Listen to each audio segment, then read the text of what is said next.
Vladimir, I think it would be great if you can put the Spanish instructions in the chat. Mhm. And soon we are going to formally start, but let me just make a couple of announcements in Spanish for those of us who are will need simultaneous Spanish interpretation.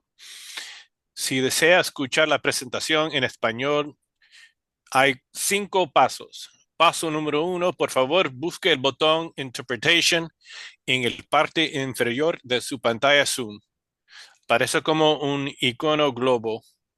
Paso 2, si lo ves, hace clic en él, o si no lo ves, hace clic en los 3 puntos y elige Interpretation. Paso 3, una vez que se abra el menú, haz clic en Spanish. Paso 4, vuelve a hacer clic en el globo terráqueo. Paso 5, haga clic en Mute Original Audio. Y esa parte es importante. Haga clic en el Mute Original Audio. Esto le permitirá escuchar nuestra presentación en español. También, si deseas formular algunas preguntas, utilice el cuarto de Q&A o de preguntas y respuestas situado en el parte inferior de la pantalla de Zoom. Revisaremos sus preguntas durante la presentación y responderemos a tantos como podemos después de que hayamos concluido la parte principal de la presentación. Muchísimas gracias. Y también estas instrucciones están en el chat. Thank you very much. I think we are now ready to start the formal part of our presentation. So Sheryl, please take it away. Okay, good evening, everyone. I would like to welcome everyone to today's webinar, and I'd like to thank you very much for taking time out of your busy schedule to join us this evening. My name is Sheryl Douglas, and I'm a member of an HDFC in Central Harlem. I'd like to think that many of you think the way I believe the way I do, that this is not just another meeting, that this is something a little more personal. It's about our homes, it's about our families, and it's about the future of the HDFC community. In short, we were at a crossroads. The tax benefit that helped keep our HDF co-ops affordable is set to expire in 2029. Now, if we do nothing, our property taxes will skyrocket. Many buildings will have to raise their maintenance in order to meet this financial demand of increased taxes. And many of us will simply not be able to afford it.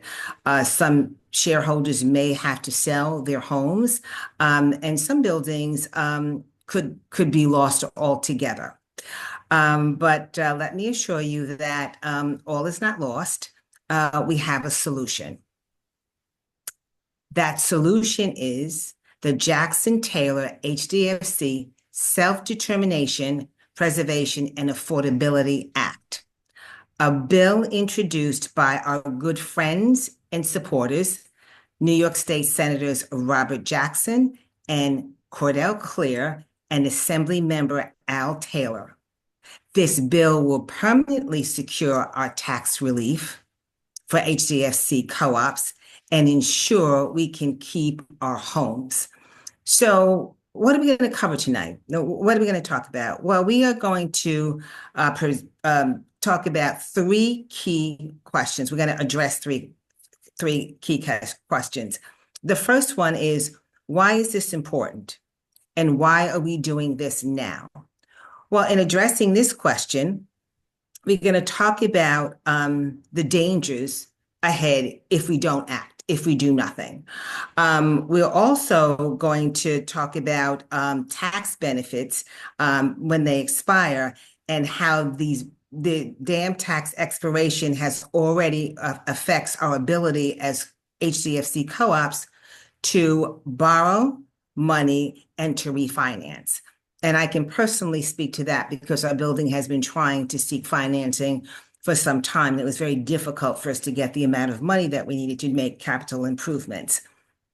The second question that we're going to address is, well, exactly, we're talking about the Jackson-Taylor bill. What does it actually do? Well, the number one, it's going to protect HDFC homeowners like you and like me. It's going to keep our buildings affordable, and it's going to strengthen our financial stability so that we can pass our homes on to the next generation, which is very important. So the third question we're going to talk about and we're going to address is, what can we do together to get this bill passed? Well, the one thing we're going to talk about is how you can contact your representatives, because if they don't hear from us, this bill will most likely not pass. We're going to ask you to attend some in-person events and to come to some rallies. And most importantly, or just equally as important, we're going to ask you to spread the word to all and every HDFC homeowner in New York City. The time to act is now. This is our moment. We have built these homes, we have fought to keep them, and we will fight again to protect them. So please take notes. Ask questions. We're going to have a question and answer session at the end, and take it all in and see how you can join us in this fight to keep our homes affordable. So what I'd like to do now is to introduce you to our three speakers this evening. They're HDFC fellow homeowners. We're going to start off with Michael Palma. Then we're going to move on to Steven Siegel and then John McBride. Thank you so much. Let's get started. Mike, take it away. Thank you so much, Sheryl. Vladimir, if you wouldn't mind putting up the first slide. I'd like to thank everybody for coming to our webinar today. My name is Michael Palmamir. I'm an HDFC shareholder. We have been working long and hard on this legislation, and thankfully we have some very great and forward-thinking elected officials who have taken the time to work with us on this bill. And I just wanted to take this moment to thank New York State Senator Robert Jackson, whose staff we worked very intensely in preparing this bill. And thanks for supporters of the bill, or co-sponsors of the bill, I should say, New York State Senator Cordell Clear and New York State Assembly Member Al Taylor. And as we speak, there are many other state legislators who are interested in lending their support to this effort. So thank you very much to them, and thank you all for coming tonight. Let's go to the first slide. And a lot of what I'm going to say this evening, Sheryl, it may sound a little bit repetitive, and yes, we are sounding the alarm of what's happening because it is alarming. So why are we here today? After decades of struggle and success, the future of HDFC co-ops is now at risk. The HDFC property tax benefit expires in 2029, and without a replacement, HDFC cooperatives face dire choices.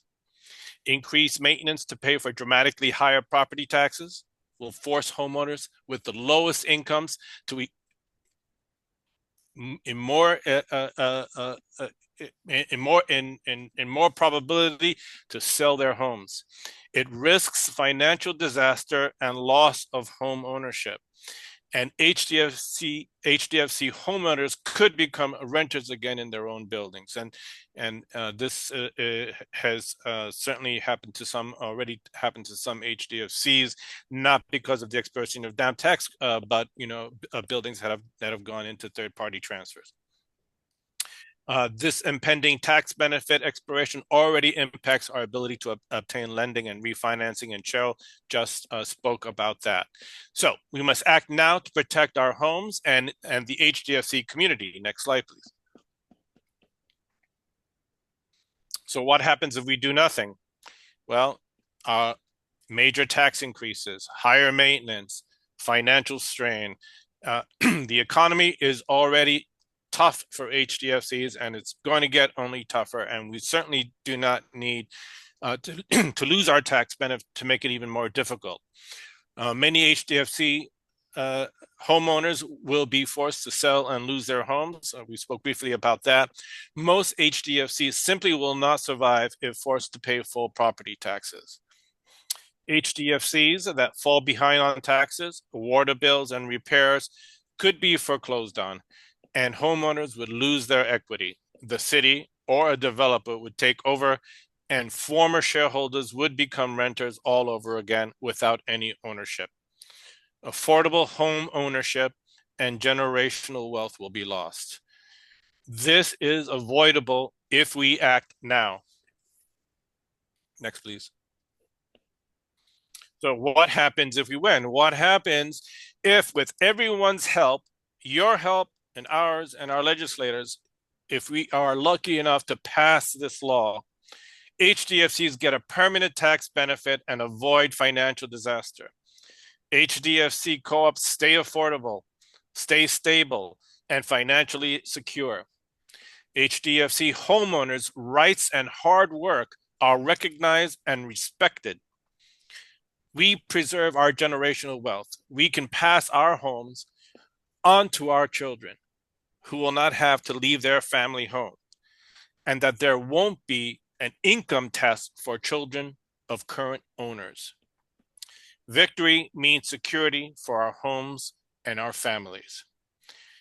And with that, that sort of lays the groundwork or lays the current situation that we're all in right now. Next we'll delve into a little bit into the law itself, the bill itself. And with that, I'd like to pass it on to our HDFC legal eagle, Steve Siegel. Thank you, Michael and Cheryl. I'm going to go a little bit deeper into this than they did, but I think you've gotten the main points already. I think you can see what it's at stake, and a lot is at stake. Just by way of background, I'm an HDFC homeowner as well, and an attorney, and I've been involved with HDFC issues for many years, and around 2017 became involved with the coalition. And I'm happy to tell you that the people here are incredibly hardworking and smart. And together, this coalition, over the 10 years that I've been involved, have won many battles against the city, battles that included the de Blasio administration attempting to re-regulate HDFCs. And I like to think that this organization played a key role in beating that back. We've won victories in other legislation. And like a lot of grassroots organizations, we're trying to protect and defend ourselves. But at some point, after we won these battles, we decided it's time for us to offer a positive agenda, not just protecting and defending, but being proactive and looking ahead.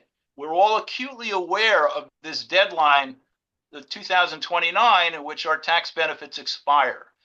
And we decided that the best thing to do would be to go to the highest level, the state legislature, and try to fix this law, of which the tax expiration is only one issue.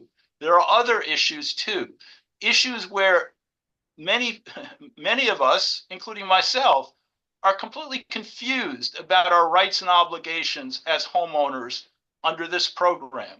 The law is unclear.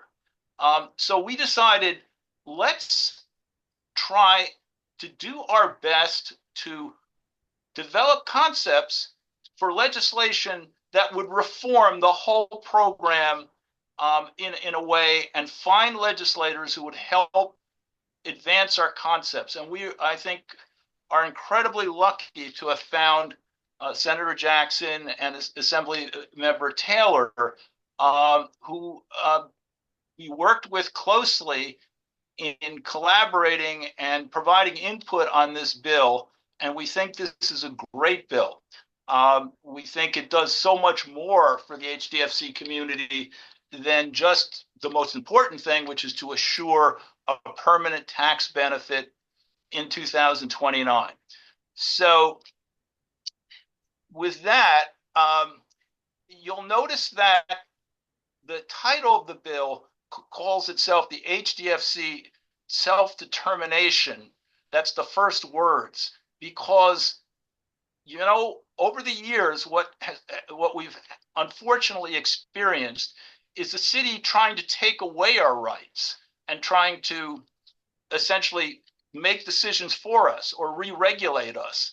And so the first principle here is that HDFC should be able to control their own destiny, and that decisions need to be made not by the city, but by the shareholders and by the co-op.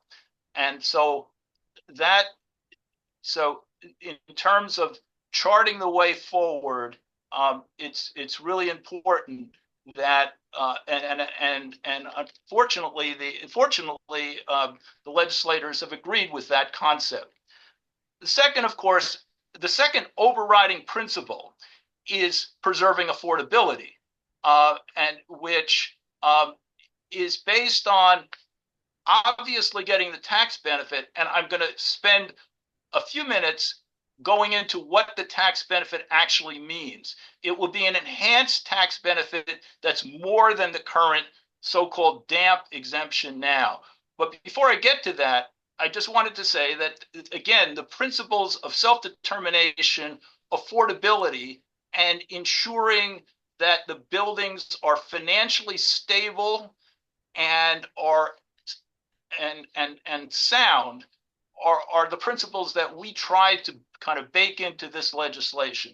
And related to all that, preserving our property rights. And just a word about that, because there's there's so many different affordable housing programs out there. You may have heard of Mitchell-Lama.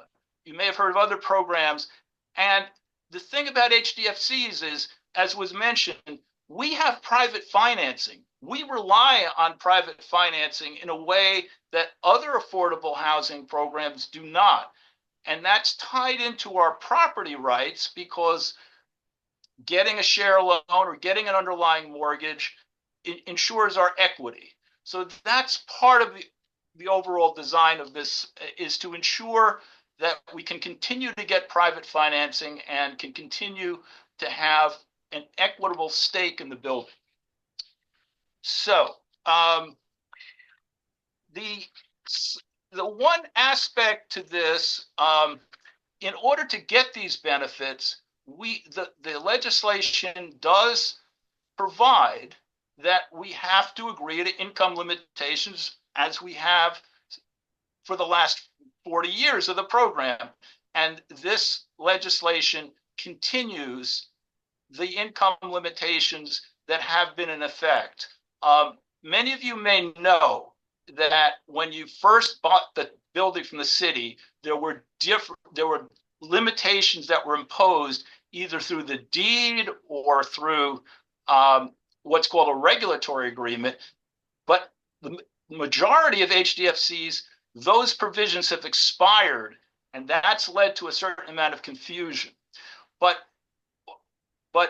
the foundation of this bill is that we need to get a permanent tax credit, and we need to agree to be affordable for so long as we retain the tax credit.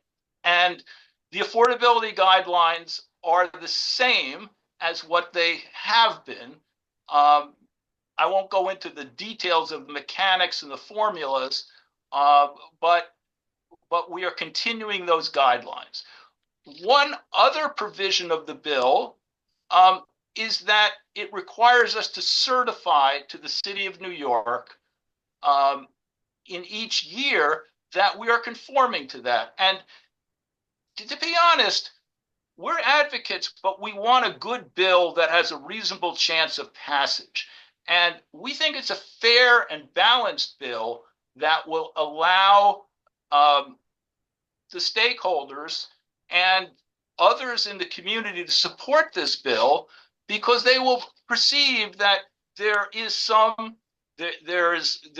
a benefit to having these stable buildings in their community, and that there is some degree of enforcement by way of a certification to the city that we're following the income guidelines in the bill. So let's move on to the tax benefits of the bill. And this is very important to understand. So just give me a minute, because I'm going to tell you something about tax benefits and co-ops that you will find surprising, if not shocking. Okay? And here's what it is. Private market co-ops in the city of New York get up to a 28% tax benefit called a tax abatement, just for being a co-op. HDFCs don't get that benefit. HDFCs get a different benefit that we refer to as the DAMP. And what that benefit is a cap on overall liability. You can't go higher than that. However, there are many HDFCs, because they're taxed at below the cap, actually get no benefit at all. So think about that for a minute. There's actually HDFCs that get no real tax benefit, and yet there are market rate co-ops that get 28% off the top. This makes no sense. Literally, a Park Avenue co-op could be getting a giant tax benefit. A South Bronx HDFC could be getting a zero tax benefit. So we've built into this bill a new type of tax benefit that grandfathers in the so-called DAMP benefit, which gives to all HDFCs an overall limitation of $12,500 per AV, assessed valuation per unit. I know I'm getting into the weeds here, but just bear with me for a minute. But we're also saying that we deserve at least what market rate go-ups get, because this is insane that we don't get at least what most other co-ops in the city of New York get. So the bill is designed so that the co-op gets the greater of this real estate tax abatement or the existing DAMP. And the real estate tax abatement, we think, and is in the bill, is actually twice what a market rate co-op should get. So I'll leave it at that. But what you can see is that as a matter of tax equity, we have to stop the unfairness. We have to say that we are a affordable housing, and no market rate housing should be getting a larger tax benefit than us. So I think I will leave it at that. That kind of gives you an overall picture. And of course, if you have any questions during the Q&A, we'll be happy to try and answer them. Thank you.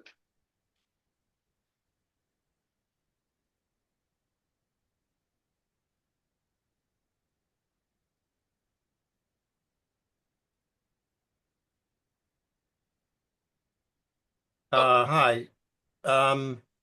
Thank you for, okay, can I say a few words of thanks to Steve? And Vladimir, would you mind taking the slides down for a second? So I'll say a couple words and then we'll get back to the slides. Okay, thank you so much. I just wanted to say a few words about Steve Siegel.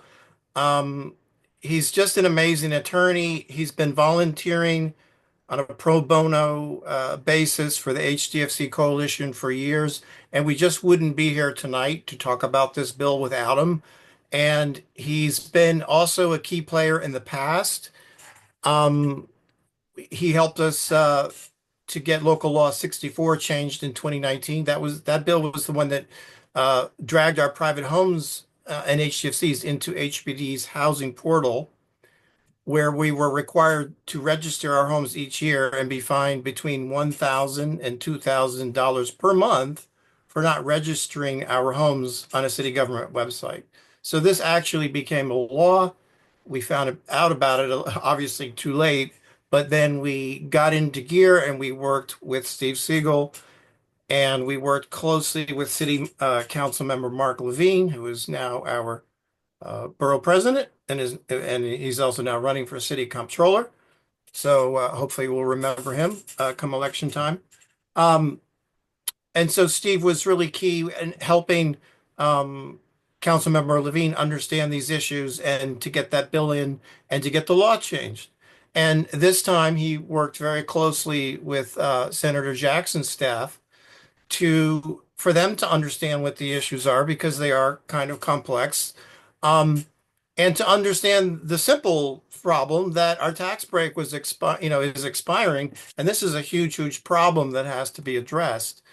And so before we go back to the slides, I'd like to just say a couple words. I'm kind of going to flip my little the order of things just for me for a minute, and then we'll get back to the regular schedule. But I just wanted to say a few words without the slides, and that is a couple things. But let's take a minute to digest what we've heard so far. So we've heard the problem, right? The HDFC tax break is expiring, and it's a massive problem for HDFC citywide. So it's a massive problem for our community, and it has to be fixed. And I'm sure that many people in government agree that it has to be fixed, but the question is, how quickly can we fix it, and what will that fix looks like?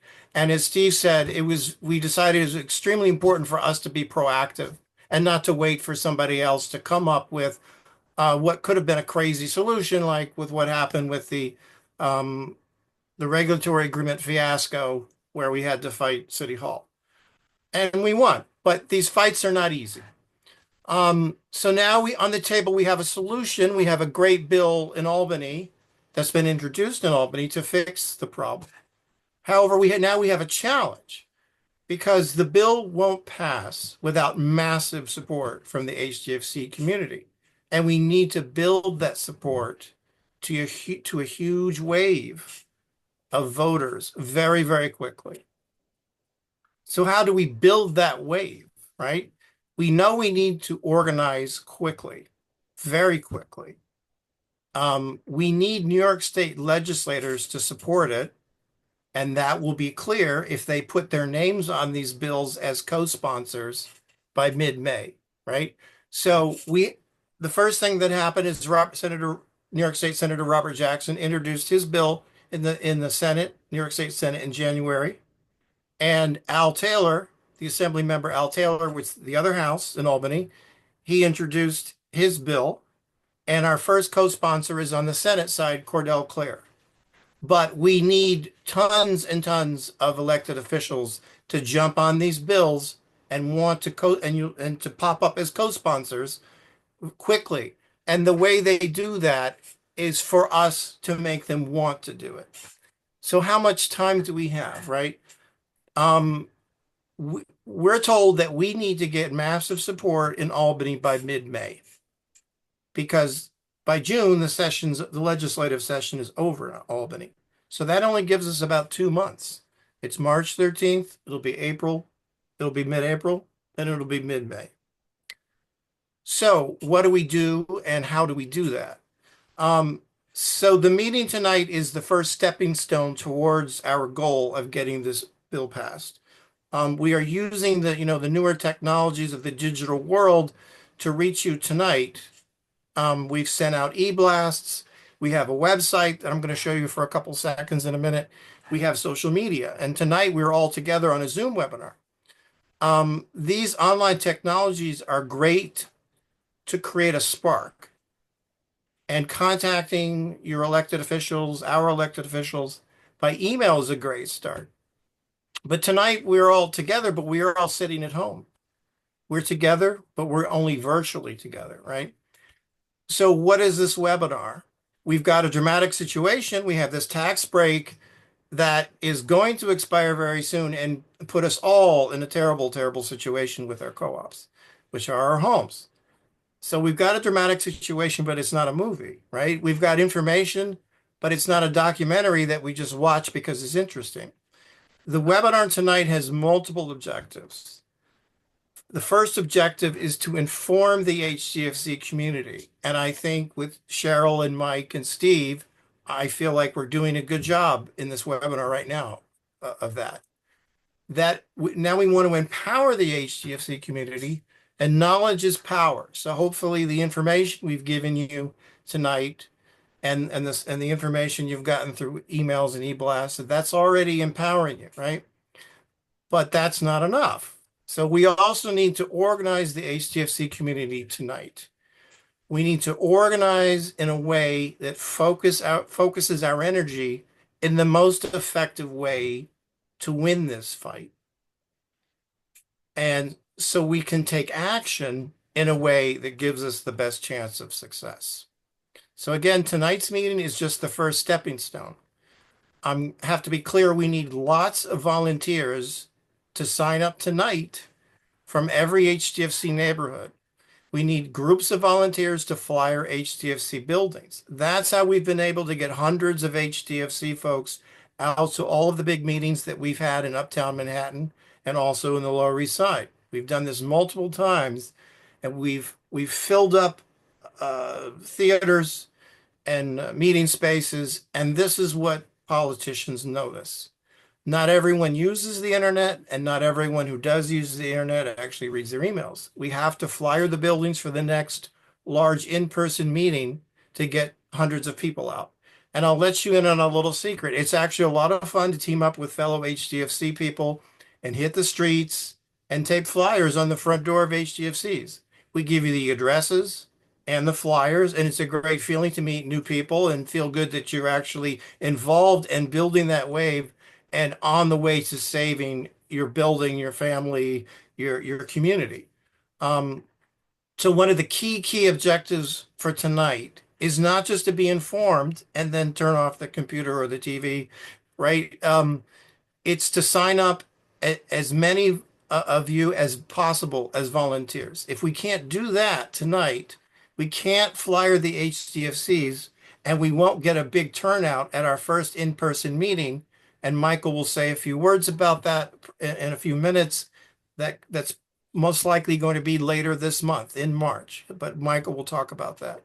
And as I said, politicians really start to pay attention when they see hundreds of voters organizing around a single issue.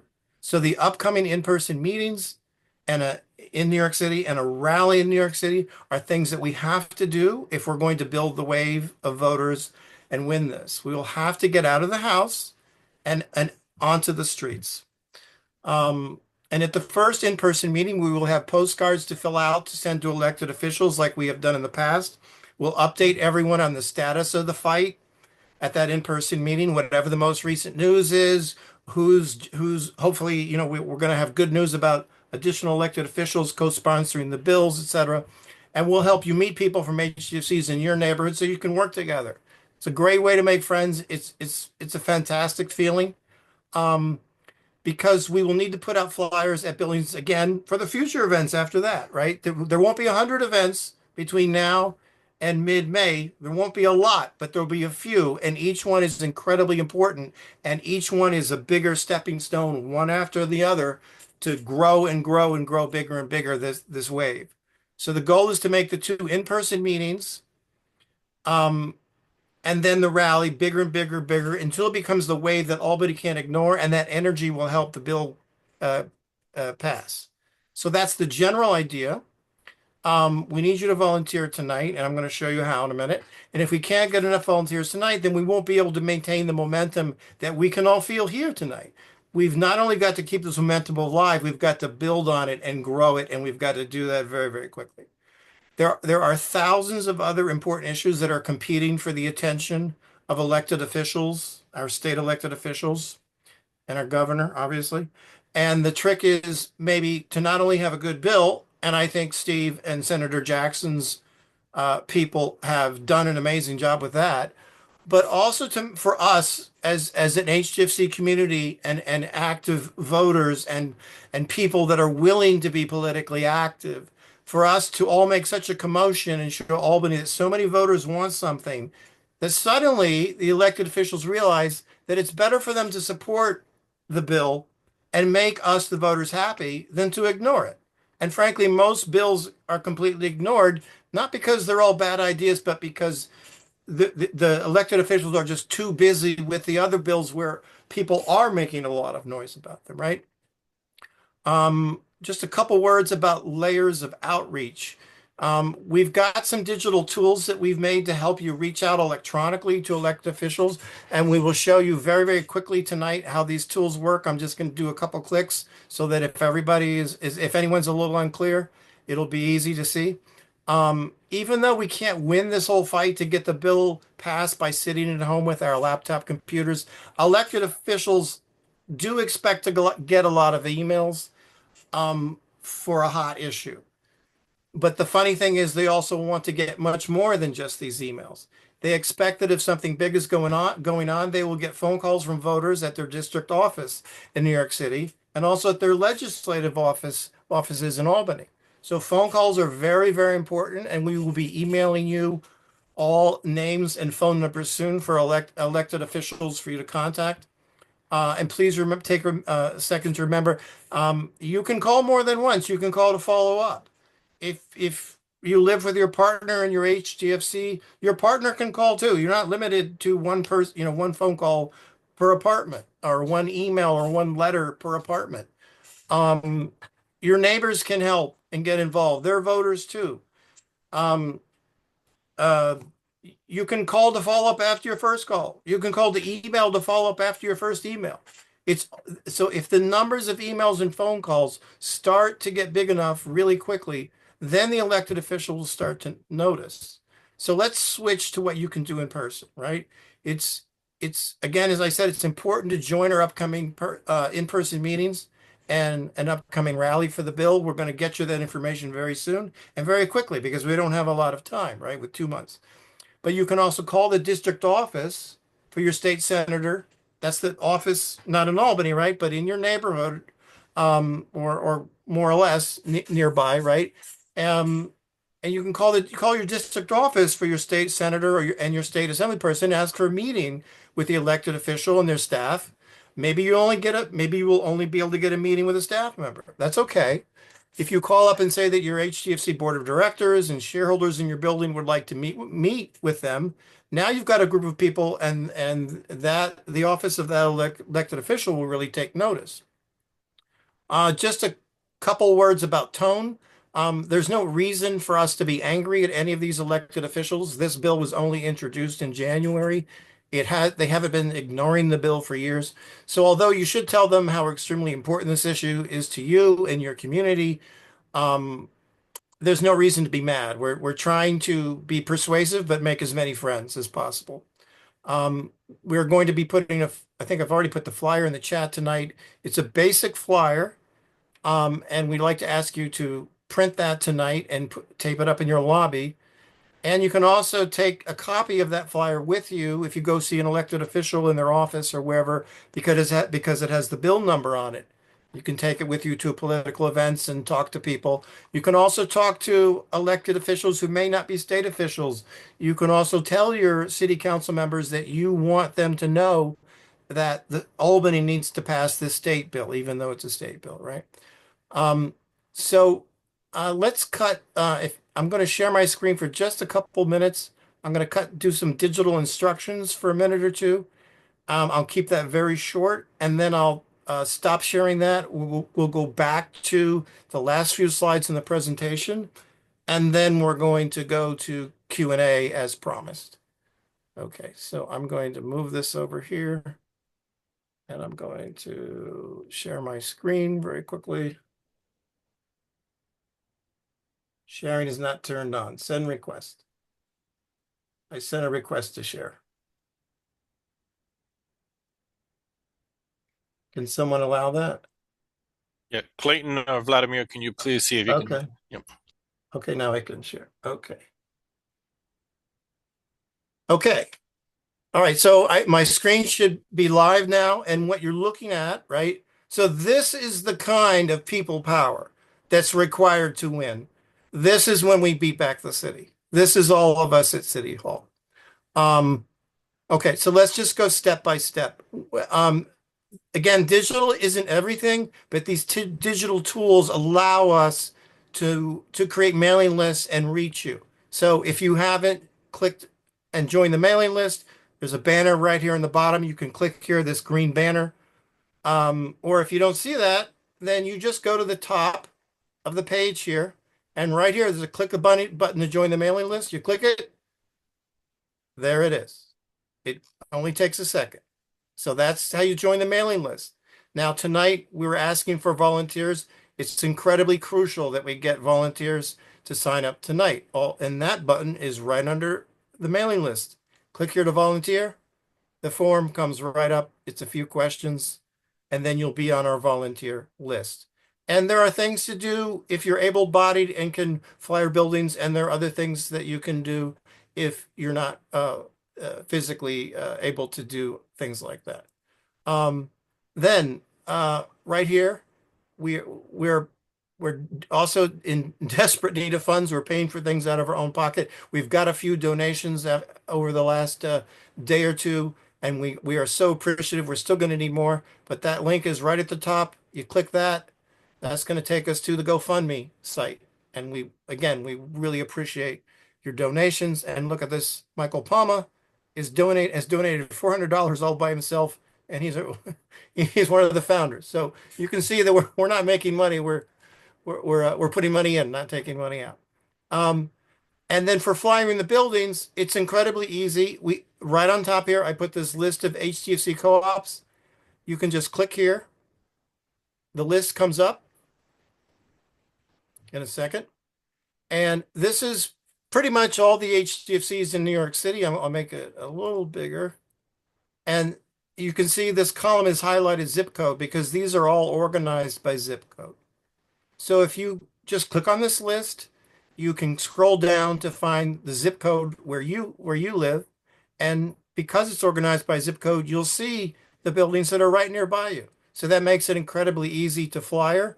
And if you do this with a friendly group of HDFC people, it'll be over before you know it. You'll have a good time having a cup of coffee and laughing about how well it went. So what else? So those are the links at the top that I think are very helpful. The links to the bill are right here. If you can click right on the bill, you can see the bill. You can see right now it's been introduced and it's in a committee, in the Housing Committee. And then on the side here, do you support this bill? You can click I. And that you'll have to maybe register the first time, but that records a vote in favor of the bill. That's helpful. Again, this digital stuff isn't everything, but it's all part of building the wave. And then the assembly version is right here, which is the companion bill. That's Al Taylor. Let's do that again. It's the assembly version is identical, word for word. And in order for this to happen, the assembly version has to move through the assembly. The Senate has to move through the Senate, delivered to the governor, and signed by the governor.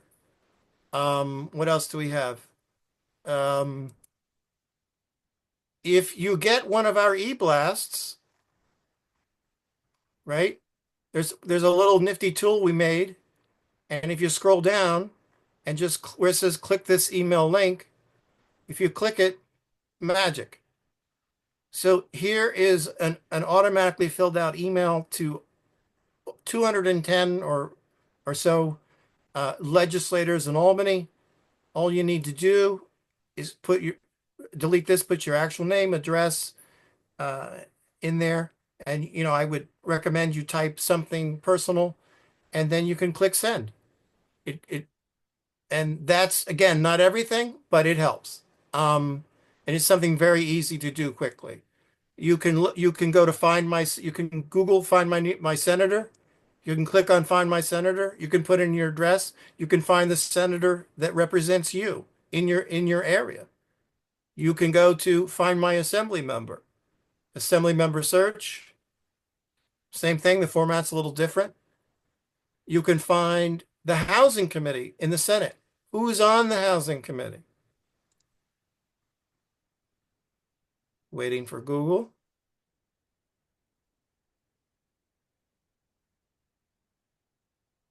Well, we'll try the assembly. Who's in the assembly? Standing Committee on Housing. The chair is Linda Rosenthal. You can click on view membership. You can see who is in the housing committee. Some of these elected officials could be your elected official for your district. They want to keep their voters happy. Something to keep in mind. And then lastly, I'm just going to cheat a little slide in here. Two very important people here and where their districts are. Brian Kavanaugh is New York State Senator, chair of the Senate Housing Committee. He basically has all of Manhattan below 14th Street. So that means pretty much the entire Lower East Side HDFC community is represented by Brian Kavanaugh. So those people would probably easily get an ear with Senator Kavanaugh. Linda Rosenthal, she has this big section on from Hell's Kitchen to the Upper West Side. So that's another person that could be great to get a meeting with, especially if you are in her district. So I'm going to stop sharing. And then I think we need to go to the slides and then Q&A.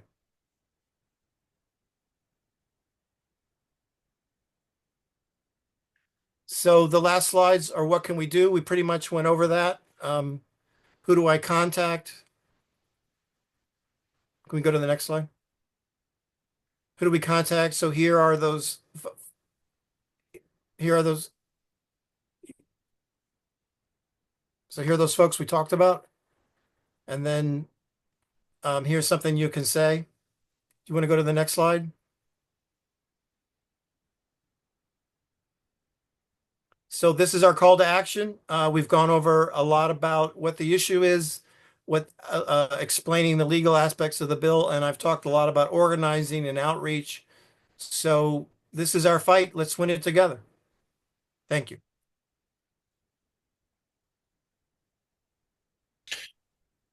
Thank you, John. Thank you for that stirring presentation. Thank you, Sheryl. Thank you, Steve. Just a very quick mention. We are going to have in-person meetings. We're going to have one in Upper Manhattan to cover Northern Manhattan HDFCs as well as those in the Bronx. We hope to have that at the end of the month. Right now, we're shooting for March 29th, and it'll be at the Forum, the Columbia University Forum in their Manhattanville campus on 125th Street and Broadway. Again, hopefully, as soon as we get confirmation, we'll let everyone know. And the one that we were planning to have down in the Lower East Side to include all the HDFCs in that area. Oh, and of course, in the Upper Manhattan in-person meeting would also include HDFCs from the Upper West Side as well. But in the Lower East Side, hopefully we'll capture all the HDFCs in the Lower East Sides. There are many there, as well as those in Brooklyn. It'll be a short jump from Brooklyn into the Lower East Side to attend those meetings. And right now, we have a date in April, although I don't know that we have the place confirmed yet. Again, just as John mentioned, we will be sending e-blasts out. We will have the information on our website as soon as they are confirmed. But please check our website. If you're not already on our mailing list, get on our mailing list so that we can send you confirmation of when those in-person events are happening. and the latest news about this particular campaign to pass this very, very important legislation for us to save our homes. That being said, does anybody else have anything to say? If not, we'll go straight into the Q&A. Nope. Okay. I'm going to turn this over to Vladimir, because I think he's emceeing the Q&A. Q&A, yes. Thank you, Mike. Thank you, everyone, for your words. We received quite a few questions, and thank you for all the attendees. Thank you for bearing with us. I know it's been an hour, and it's a weekday evening. We received quite a few questions. I'm not sure how many we'll get to, but we'll try to get to, most of them. So let me, without further ado, start with questions. And as far as the panelists, you guys can just take it as whoever feels has the answer. The first question, and this was received in several questions, was please explain how much tax burden would increase if DAMP expires without replacement. Oh, well, this is Steve. The DAMP is not a positive benefit. It's a cap or limitation on, or it gives you the maximum you can be taxed. And so there's no one size fits all answer. But currently the DAMP is, I believe, $12,500 in assessed valuation per dwelling unit, which is a mouthful. So you would have to do the calculations for your building based on what your building is assessed. And then there are deductions for commercial space and so on. So I don't know if that adequately answered the question, but obviously if there's this limitation and your regular tax bill from the city is far in excess of the ceiling, then if the ceiling is removed, your tax bill shoots up to what would be what the city considers to be the value of your building, which depending on your neighborhood could be quite substantial. But as I mentioned before, this is what makes it a little confusing. In some areas of the city where buildings are assessed less, then the DAMP doesn't provide as much, or in some cases any benefit, because it just so happens that that building is taxed in such a way that the taxation actually is less than the overall ceiling provided by the DAMP. So I hope that gave you a little bit of an answer. I know it's pretty confusing though. I guess I'd like to put numbers on it. If we lost the DAMP tax, the taxes in my building would increase by $135,000. That's based on the calculations that were done. So that's how much it would increase without any DAMP tax. So that's what we're talking about in terms of raising maintenance to make up for that shortfall, to make up for that new tax obligation. We would have to now, our taxes would increase by $136,000. I also looked at a building, thank you, Sheryl, that was in Midtown West. With the DAMP, each apartment is charged $1,662 a year in taxes. So that gets spread out over the whole year for each apartment. So if it was 10 apartments, it would be $16,000. Now,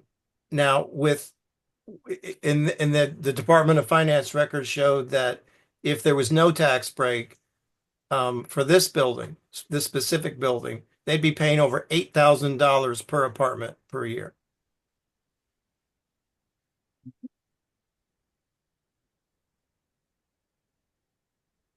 Do we have another question?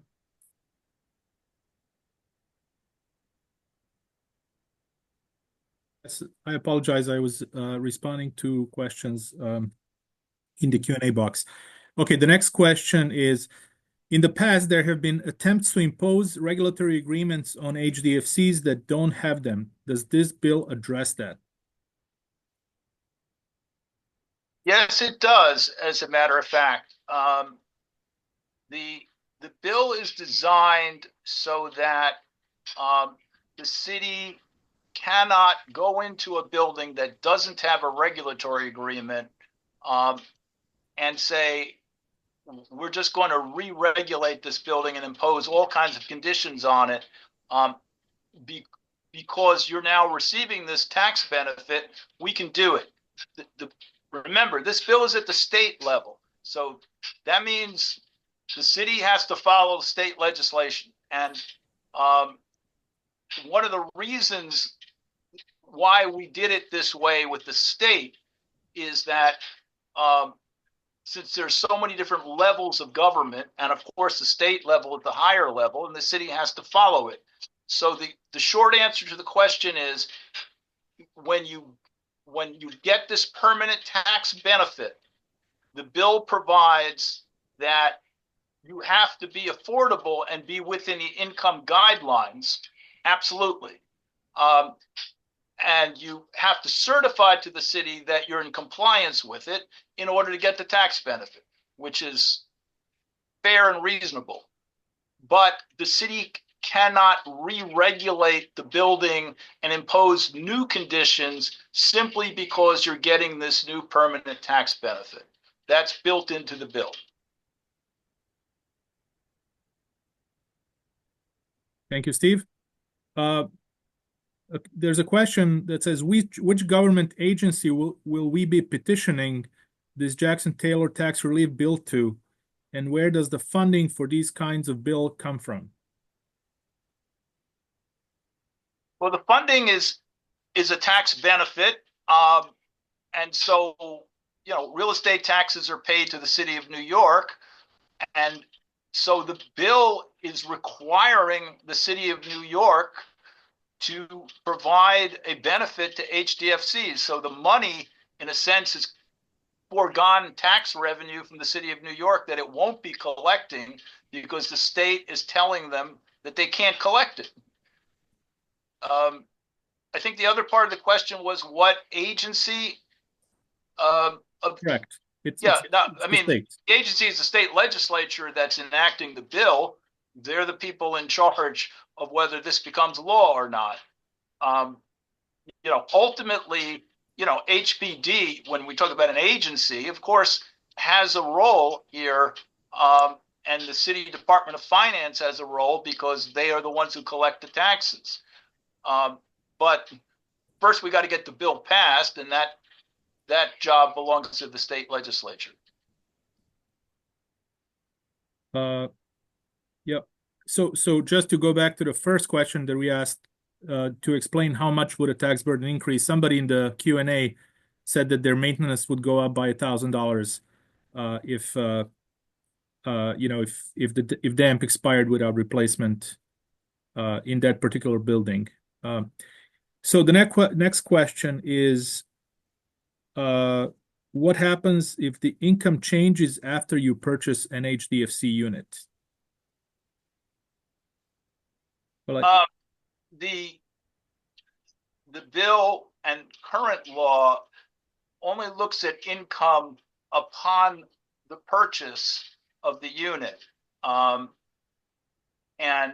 if your income changes during the occupancy, that's not an issue. You won't be evicted because all of a sudden your income goes up. That's the way the current law is, and that's the way any future law would operate as well. Okay, I'm not sure how much more time we have, but let me try to. Okay.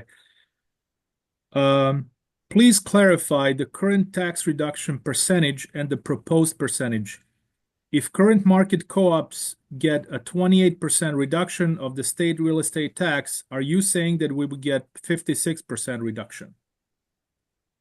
Yes. The short answer is yes. That The number is 28%. The way the current law works for market rate co-ops is most co-ops get the 28%. Higher value co-ops get 17%. So presumably co-ops on Park Avenue get a 17% tax abatement. The majority of co-ops around the city of New York get the 28% tax abatement. And the bill is designed so that, and as I mentioned before, right now, HDFCs get no tax abatement, zero under that program, which applies to virtually all market rate co-ops. Our bill would allow HDFCs to qualify for the first time for this market rate tax abatement program. And the bill currently says that HDFCs will get double that, on the theory that we're affordable co-ops subject to limitations that no other market rate co-op gets. And we still retain the damp exemption, which is a different type of tax benefit. And HDFCs will get the greater of those two benefits, which, depending on the building, could be either that tax abatement or the damp. So we have tried to give a very liberal benefit, and you know, the sponsors of the bill are agreeable, and that's the language that's in the bill. And fingers crossed, we can get that over the finish line. It will be a great benefit for the HDFC community. Okay, thank you. We got this question in several forms, several questions regarding this.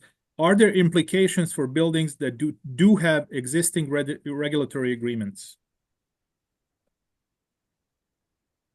Well, you know, those regulatory agreements are contracts, and the contracts will continue under the terms of the contracts. That's you know, the legislation can't, you know, nullify a contract. So whatever the contract that you have with the city of New York, it will continue. Once it expires, then, you know, then the kind of the provisions of the bill will continue to be in effect for that building, just as it will be in effect for buildings that are not under those contracts, not under those regulatory agreements, which is a very substantial number of HDFCs today, are in this kind of legal limbo or black hole in which they had been subject to those limitations imposed by the city of New York in connection with the sale of the building, or in connection with a loan received from the city of New York. But now those have expired, and this bill will specifically address that class of HDFCs and ensure that they get this tax benefit. Okay. Thank you. Next question is, what agency, state and or city, will validate the annual certifications? The Department of Finance is the tax collection agency of the city of New York. And so, as I mentioned, the bill would require each year the HDFC board to sign a statement that they're in compliance with the law. It would be a simple statement that says that all sales in the building, that the income requirements of the law have been complied with, and will be filed with the city, with the Department of Finance. Okay. Does the bill impose any resale restrictions other than income? No. Right. There are no sales caps, for example. Other affordable housing programs have caps on sale price. Mitchell Lama, Article 5 redevelopment companies, HDFCs have never had that, and we will fight if there's any amendment to put a sales cap on this, to our existing bill, because that's just not fair. Because people have lived in these buildings for years, sometimes decades, and they've invested their life savings, they've gotten financing, and sales caps would destroy that. So the answer is no.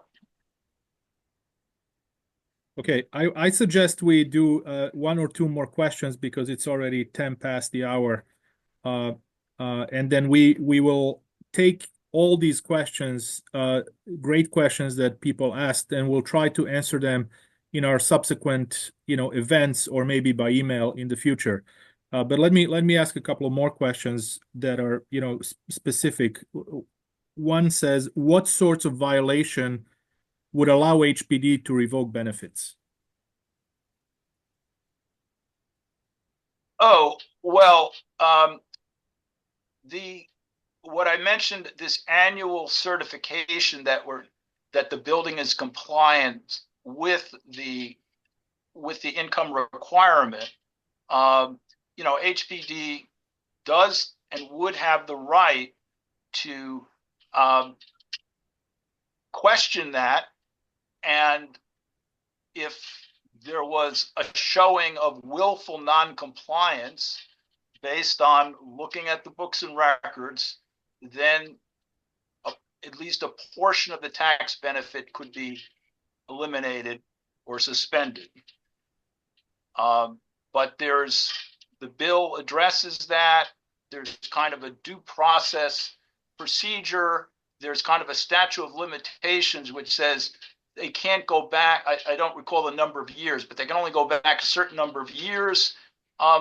And the bill, as presently written, says the only way that HPD could sanction a building is if they show willful noncompliance. So negligence wouldn't cut it in terms of issuing a violation against the building. But I just want to be clear that we've offered this bill, and if there was no enforcement mechanism that I just mentioned, the bill would have no credibility. So we're an advocacy group, and we're trying to protect the rights of our constituency, but at the same time, we want to have a viable bill, and we want a bill that, to a disinterested observer, will appear to be fair and reasonable. And if we're asking for a substantial tax benefit, then there does have to be some enforcement and some compliance. Otherwise, there's no chance that the bill would ever pass. So we together with Senator Jackson and Assemblymember Taylor came up with this that we think, to be honest, is reasonable and not too onerous in terms of regulation, but is a meaningful enforcement mechanism. Okay. Thank you so much, Steve. I have one more question, and then I suggest we close it out. The question is, a previous replacement plan, I'm assuming this refers to previous attempts at legislation or regulatory agreements, was not going to be good for more recent buyers of HDFC shares. How is this new legislation on this front? I think the questioner is referring to the de Blasio initiative from 2017, which, if I recall, had a two-tiered approach that imposed onerous restrictions, but recognized that at the second tier, for people who put a lot of money in, that they would be somewhat subject to less restrictions. And it was convoluted and complicated, and I don't think it would ever have worked. But to answer the question here, no, there is no two-tier. The bill applies uniformly to all HDFCs. Okay. Thank you, Steve. Thank you, everyone. Sure. It's 8:14, and I think we should wrap it up here. We have many questions that we didn't get to, unfortunately, but it's great that we have those questions and we have them in our record. So again, we'll try to answer them one way or the other, either in our future emails or in public, in other sort of in-person meetings that are coming up. And I would like to let Sheryl Douglas just close it out for tonight. Oh, we've gone over time, so without any further ado, I want to thank everybody for coming out. I hope you found this event to be informative and productive, and let's make this happen. Have a good night, and I'll see you at the next event.